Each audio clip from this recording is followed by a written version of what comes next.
Thomas and Percy are good friends, but sometimes Percy teases Thomas about being frightened, and he doesn't like that at all. One evening he was dozing happily, but Percy wanted to talk. "Wake up, Thomas. Are you dreaming about the time you thought I was a ghost?" "Certainly not. Anyway, I was only pretending to be scared. I knew it was you, really." Percy went on teasing him. "I hope the guard leaves the light on for you tonight." "Why?"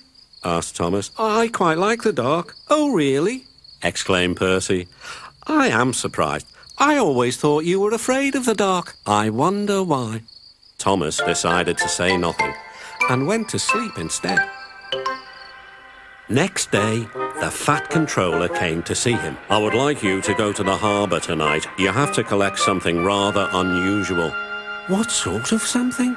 asked Thomas. "Wait and see." Meanwhile, Percy was moving trucks into a siding. Henry arrived with his goods train. The signalman switched the points, and Percy waited on the siding until Henry had steamed by. Then there was trouble. "The points are jammed," called the signalman. "I can't switch them back. The workmen will mend them in the morning. It's too late now." Said Percy's driver. "I'm sorry, Percy, but you'll have to stay here for the night." "Where are you going?" asked Percy. "Home for tea," replied the fireman. Percy was speechless. He watched as the other engines went home to the shed. Night-time came, and Percy began to feel very lonely. "Oh dear," he murmured, "it's very dark."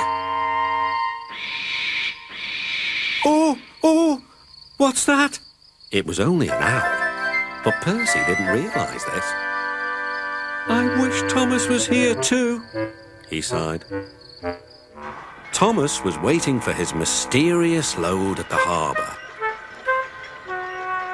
Suddenly, there it was. "Cinders and ashes," cried Thomas. "It's a dragon." "Don't worry," laughed his driver. "This dragon is made of paper. It's for the carnival tomorrow." Workmen lifted the dragon onto Thomas's low loader and put lights all round it for protection. Then Thomas set off into the misty night.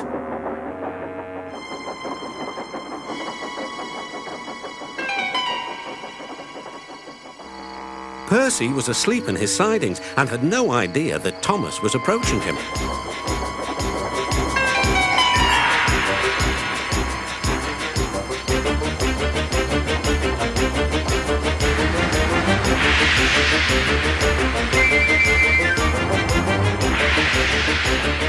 "Help!"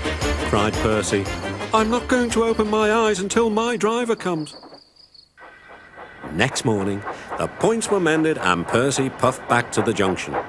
Gordon was just about to leave with the express. "You'll never guess what I saw last night." Gordon was in no mood for puzzles. "I'm a busy engine. I don't have time for your games." "I've seen a huge dragon. It was covered in lights." Gordon snorted. "You've been in the sun too long. Your dome has cracked." When the other engines heard the news, they laughed too. "Look out, Percy," chuckled James, "or the dragon may gobble you up." "No one believes me," huffed Percy. "Maybe I did imagine the dragon after all." But Percy soon found out that he hadn't. "Help! Save me!" cried Percy. "It's all right," whistled Thomas, and he explained about the carnival. "By the way, how was your night out?" Percy decided to tell Thomas the truth.